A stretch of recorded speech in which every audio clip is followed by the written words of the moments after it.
Vamos a comenzar con esta mesa de cardiooncología desde la perspectiva de los cardiólogos. Quiero agradecerle a los organizadores del evento por la invitación. En primer lugar, me voy a referir lo más brevemente posible a cuando el paciente oncológico llama a la puerta del cardiólogo. Ustedes saben que la tasa de mortalidad ajustada por edad, estos datos que les estoy mostrando son del año 2015, donde se compara la mortalidad en distintos países de la región y de América. Vean cómo se sitúa Uruguay con la mayor mortalidad vinculada a las enfermedades transmisibles. Y cuando vemos las características de estas enfermedades no transmisibles, llamativamente en el año 2015 la principal causa de muerte fue por enfermedades neoplásicas, por cáncer. En segundo lugar, por las enfermedades cardiovasculares.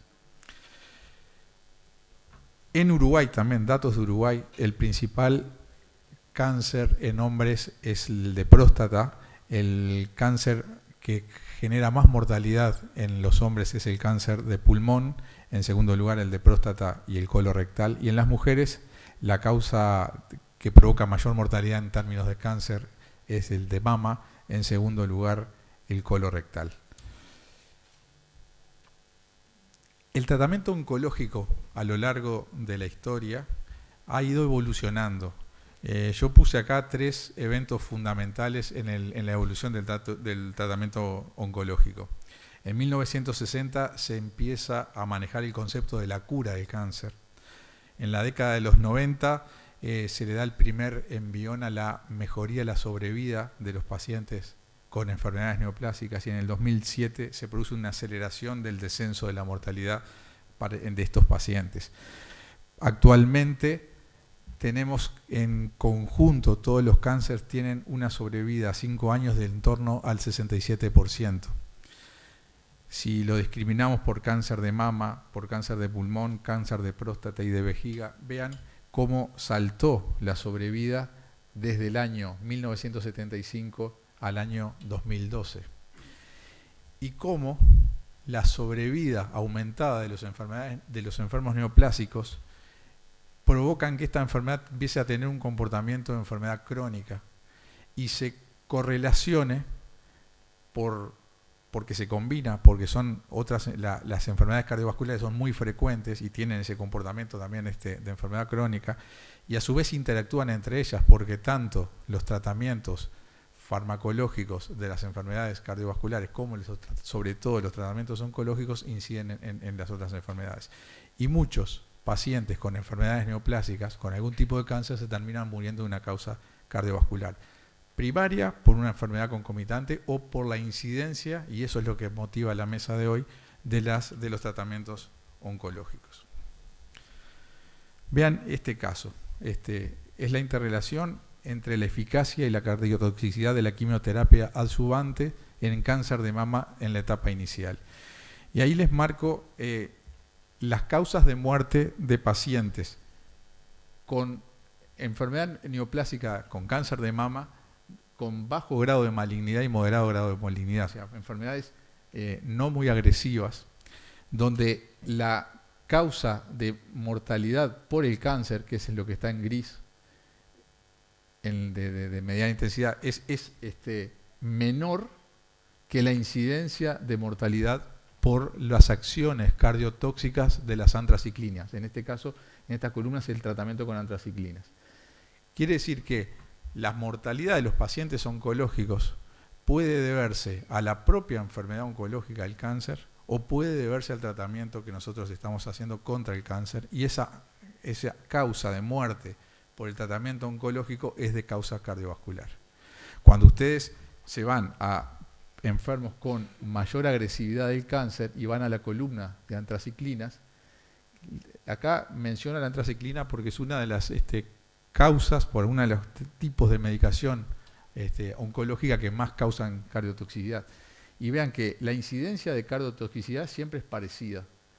Lo que aumenta en las enfermedades más agresivas es las causas de muerte por la propia enfermedad oncológica, pero cuando tenemos enfermedades menos agresivas, la causa mayor, más frecuente de mortalidad es la cardiotoxicidad por las drogas, en este caso antraciclina. ¿Cómo nos paramos frente a un paciente oncológico que va a recibir un tratamiento potencialmente cardiotóxico? Tenemos que tomar acciones antes, durante y después del tratamiento oncológico. Antes, lo que tenemos que manejar son los factores de riesgo que tienen estos individuos para desarrollar la enfermedad, la cardiotoxicidad.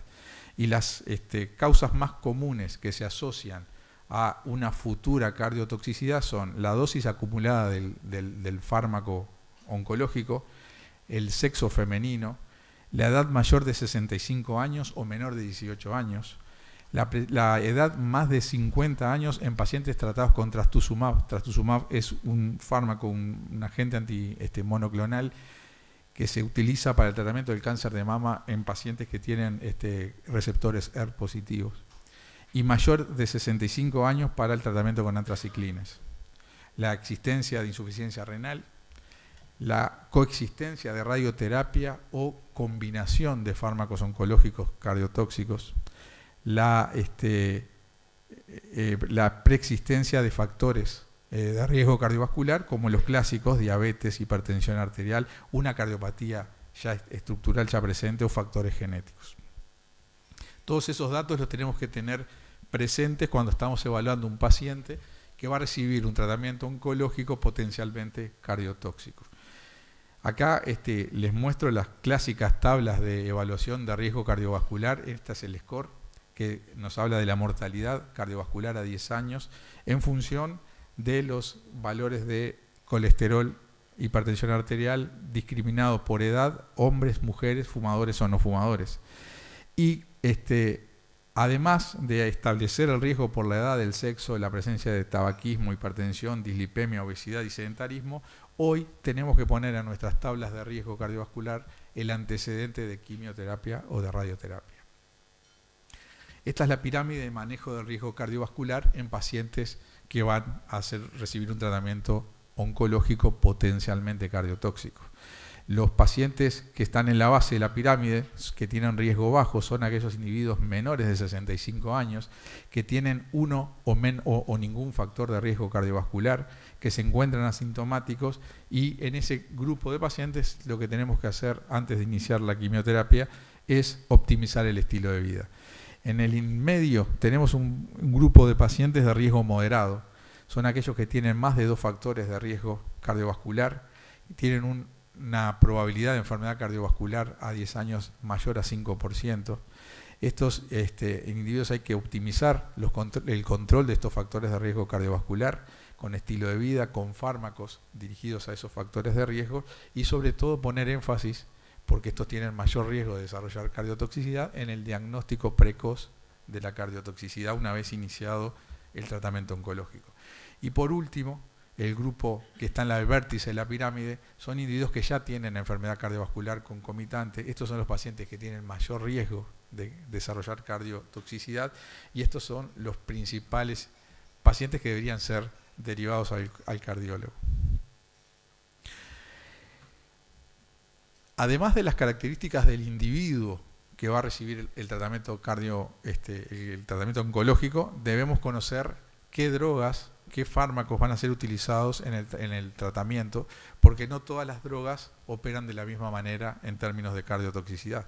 Así tendremos drogas de alto riesgo, y ahí destaco a las antraciclinas y al trastuzumab porque son con las que nosotros lidiamos más frecuentemente. Pero después tenemos drogas de riesgo intermedio y de riesgo bajo de desarrollo de cardiotoxicidad. Y por último, antes de iniciar un tratamiento oncológico, existen algunos protocolos y algunos scores de riesgo para definir qué posibilidades tiene un individuo de desarrollar cardiotoxicidad cuando va a ser sometido al tratamiento oncológico. En particular, que lo traigo como ejemplo, es un predictor de riesgo de cardiotoxicidad en pacientes con cáncer de mama que van a ser tratados con trastuzumab. A la derecha encuentran algunas características con sus puntajes respectivos, si ya recibió tratamiento con antraciclinas o tratamiento quimioterápico sin antraciclinas, la franja etaria a la cual pertenece el paciente y los factores de riesgo clásicos que ya mencionamos: enfermedad coronaria, fibrilación auricular, diabetes, hipertensión arterial, insuficiencia renal. Eso va generando un puntaje, y de acuerdo al puntaje de este score, estos individuos tendrán un riesgo entre 16 y 40% de desarrollar cardiotoxicidad luego del tratamiento con trastuzumab. ¿Qué hacemos durante y después del tratamiento con oncológicos de estos pacientes que estamos ya definiendo el riesgo potencial que van a tener de desarrollar cardiotoxicidad? Bueno, tenemos que tener en cuenta que las modalidades de tratamiento oncológicos son diferentes, son varias, desde la cirugía, pasando por la radioterapia, la quimioterapia clásica, la terapia molecular y la inmunoterapia. Cada una de estas instancias tiene sus riesgos cuando lo estamos evaluando desde el punto de vista cardiovascular. Las complicaciones cardiovasculares vinculadas al tratamiento oncológico pueden ser la disfunción miocárdica e insuficiencia cardíaca, que es en la que más ponemos énfasis cuando estamos evaluando potencialidad de cardiotoxicidad, la enfermedad arterial coronaria, enfermedad de las válvulas, arritmias en particular vinculadas al síndrome QT largo, hipertensión arterial, enfermedad tromboembólica, enfermedad vascular periférica y stroke, hipertensión arterial pulmonar y complicaciones pericárdicas. Todo esto se puede afectar en diferentes tratamientos oncológicos de nuestros pacientes. Voy a empezar rápidamente con la disfunción ventricular izquierda. Todas estas drogas que están acá marcadas son las que, junto con la radioterapia, son las que pueden provocar disfunción del ventrículo izquierdo. Varias modalidades, de acuerdo a las diferentes drogas oncológicas que utilicemos para afectar la función del ventrículo izquierdo. Existe, acá está marcado en el cuadro verde, la duración del tratamiento oncológico. Una posible respuesta puede ser un deterioro de la función ventricular izquierda tardíamente, luego de terminado el tratamiento oncológico. Esta es una característica del tratamiento con antraciclinas y con la radioterapia. También puede ocurrir que durante el tratamiento oncológico existan disfunciones transitorias ventriculares izquierdas que hay que estar atentos para tomar las medidas necesarias. Otra forma de respuesta puede ser un deterioro de la función ventricular izquierda durante el tratamiento oncológico que se puede recuperar luego de suspendido el mismo. Esta es la respuesta típica de tratamientos como el trastuzumab. Y después tenemos una alteración durante y posterior al tratamiento oncológico cuando hacemos combinaciones con fármacos. Incluso estas alteraciones son irreversibles. Y es muy común cuando en la combinación incluimos al tratamiento con antraciclinas. Como ven, están acá esbozadas algunas de las medidas que nosotros podemos utilizar para ir evaluando las posibilidades del desarrollo de la cardiotoxicidad. Lo principal son las imágenes, muchas veces con multimodalidad.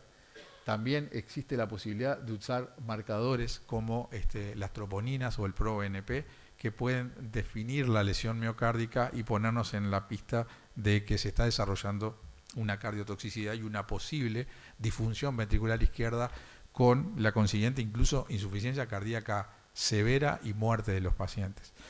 Cuando hablamos de disfunción sistólica del ventrículo izquierdo, los que se llevan las palmas son las antraciclinas. Esos son los que más provocan disfunción ventricular, con porcentajes que llegan hasta el 26% de los pacientes tratados con estas drogas.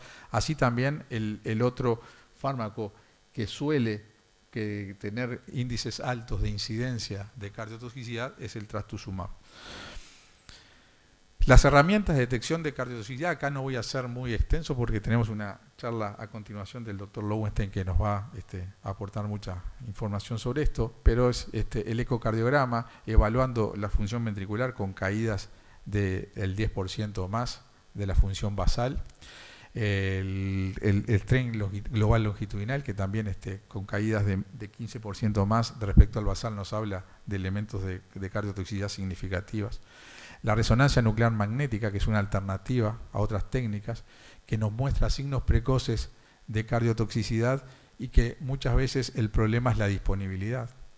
Y los biomarcadores, como las troponinas de alta sensibilidad y el ProBNP, que también nos está diciendo ya con el daño establecido la presencia de lesión miocárdica por los de tratamiento oncológico. Básicamente hay algunos protocolos. Rápidamente, no quiero ahondar mucho en esto porque seguramente se van a decir algunas cuestiones de todo esto en las charlas siguientes. Cuando estamos en un tratamiento con antraciclinas, tenemos que hacer un ecocardiograma antes de iniciar el tratamiento. Si la dosis acumulada llega a 240 miligramos por metro cuadrado, luego y previo a cada dosis adicional de 50 miligramos por metro cuadrado, tenemos que hacer un ecocardiograma. Y al completar el tratamiento y en 6 meses después, en aquellos pacientes que se llegó a esa dosis acumulada de 240 miligramos por metro cuadrado, también hay que hacerle un estudio. Los pacientes con antraciclinas tienen la probabilidad alta de desarrollar cardiotoxicidad una vez terminado el tratamiento oncológico y alejado del mismo. Entonces, por eso hay que tener un seguimiento estrecho de esos pacientes. Con el trastuzumab también hay que hacer un ecocardiograma en la situación basal antes de iniciar el tratamiento, cada 3 meses durante el tratamiento con el fármaco, y no se realizan pruebas de imágenes adicionales una vez terminado el tratamiento si el paciente se encuentra asintomático. Una posibilidad podría ser utilizar marcadores humorales. Y la combinación de antraciclinas y trastuzumab, hacemos un eco antes del iniciar el tratamiento, cada 3 meses durante el tratamiento y 6 meses después, porque el tratamiento con antraciclinas puede provocar la lesión tardía después de terminado el tratamiento. Esto me pareció muy interesante, simplemente se los muestro cómo existen muchísimas posibilidades para encarar el estudio de estos pacientes. Esta es una imagen con yodo 131 marcado con trastuzumab. En pacientes, esto es un paciente que recibió 6 ciclos de antraciclinas y una vez finalizado, a las 3 semanas de finalizado el tratamiento con antraciclinas, se le hace este estudio que es yodo 131 marcado con trastuzumab. Y lo que ocurre es la captación del fármaco, del radiofármaco en la imagen en herradura del ventrículo izquierdo. Esto habla de receptores del trastuzumab en el miocardio y la altísima probabilidad de desarrollar cardiotoxicidad ante un eventual tratamiento de trastuzumab asociado a las antraciclinas que ya recibió. Y estos pacientes pueden tener función sistólica normal en un ecocardiograma hecho al finalizar el tratamiento con las antraciclinas. Cuando tenemos un paciente con disfunción ventricular, debemos generar estrategias para reducir la cardiotoxicidad. Por ejemplo, cuando vamos a iniciar antraciclinas, la reducción de la dosis, o utilizar la infusión continua, o la doxorubicina lisosomal como una posibilidad para reducir la incidencia de cardiotoxicidad. Y cuando utilizamos el trastuzumab, evitar concomitancias con las antraciclinas. La asociación antraciclinas-trastuzumab es aumenta muchísimo la incidencia de cardiotoxicidad. Siempre considerar la cardioprotección, sobre todo en pacientes que tienen factores de riesgo o que tienen enfermedad establecida. En ellos, fundamentalmente, función ventricular, una fracción de sección ventricular izquierda menor de 50% o una caída de la fracción más de 10%, hay que utilizar betabloqueantes, inhibidores de enzima conversora de angiotensina, y estar atentos a cuándo cumplen los criterios para sugerir la suspensión del tratamiento oncológico, lo cual es tremendamente una decisión complicada, de una gran responsabilidad, tanto mantener un tratamiento que puede estar siendo nocivo para la paciente, como suspender un tratamiento que es beneficioso. Eso generalmente son decisiones de equipo multidisciplinario. Si hay un descenso del strain global longitudinal mayor del 15% también, no solo que hay que tratar, sino que hay que considerar qué hacemos con el tratamiento que está en curso. Y la lesión miocárdica evaluada por marcadores humorales también necesita tratamiento de protección. Suspender la terapia siempre es una última medida y tiene que ser muy bien pensada. Como les decía, suspender algo que está funcionando es complicado y mantener algo que está haciendo daño también lo es, porque puede causar la muerte del paciente. En las antraciclinas, si la FEBI llega a 45%, hay que considerar la suspensión, y en el trastuzumab, si la FEBI llega a 40%, también hay que considerar seriamente la suspensión. Vayamos a la isquemia miocárdica. Hay muchas drogas que pueden causar lesiones coronarias por la vía de la trombosis o por la vía de la enfermedad coronaria. El fluoracilo, de los que usamos con más frecuencia, es el que llega a niveles de 68% de incidencia en la generación de isquemia miocárdica. Hay fármacos que producen aumento de la presión arterial. Ahí menciono los inhibidores de la tirosina quinasa, los anticuerpos monoclonales y las moléculas pequeñas, y aumentan la presión arterial en índices hasta prácticamente el 50%. Hay muchas drogas, hay algunos grupos de drogas que tienen asociación a la enfermedad tromboembólica venosa. Estos fármacos por sí aumentan la incidencia de enfermedad tromboembólica venosa en pacientes que por su enfermedad neoplásica también tienen aumento de la incidencia de la enfermedad tromboembólica venosa, y en pacientes que también tienen aumento de sangrados, lo cual estos individuos son de manejos complejos. Hay quimioterapias asociadas a la bradicardia, ahí les menciono algunos, entre esos el paclitaxel, y hay drogas oncológicas que aumentan el QT, y sobre todo si se asocian con drogas que usamos habitualmente, fármacos de uso común que aumentan también el QT. No hay casi fármacos que no aumenten el QT, si ustedes miran las listas de fármacos que pueden provocar aumento del QT. Entonces, esto hay que tenerlo muy presente por el riesgo arrítmico de estos pacientes. Básicamente, si ustedes detectan isquemia, el tratamiento de estos pacientes es de acuerdo a las guías convencionales de tratamiento de la enfermedad coronaria, con algunas salvedades propias de la combinación de la enfermedad oncológica, donde también es muy importante para tratamientos intervencionistas pensar en cuál es la sobrevida de estos pacientes para decidir hasta dónde llegamos con los tratamientos. Y me pareció interesante marcar el tema de la situación de las plaquetas. Todos los pacientes que reciben tratamiento oncológico suelen tener anemia, plaquetopenia, y si tienen una plaquetopenia inferior a 100.000, ustedes deberían considerar suspender la aspirina si las plaquetas están en menos de 10.000. O sea que con más de 10.000 plaquetas, la recomendación es que pueden usar aspirina. Y la doble integración plaquetaria en individuos que tienen un stent liberador de drogas la podrían realizar en plaquetas con niveles de plaquetas por encima de los 30.000. La hipertensión la manejamos como se tratan los pacientes hipertensos. El APA objetivo es estar por debajo de 140-90. La enfermedad tromboembólica no voy a hablar mucho porque tenemos una charla de Federico Roca que nos va a hablar de la anticoagulación de estos pacientes. El QT largo, hay que estar atentos a cuando reciben drogas que le alargan el QT, hacer electrocardiogramas para el diagnóstico precoz, tratar de corregir potasio, magnesio y suspender aquellas drogas que puedan estar incidiendo en el aumento del QT. La radiación, el tratamiento radioterápico es importante porque provoca lesiones de muchos tipos.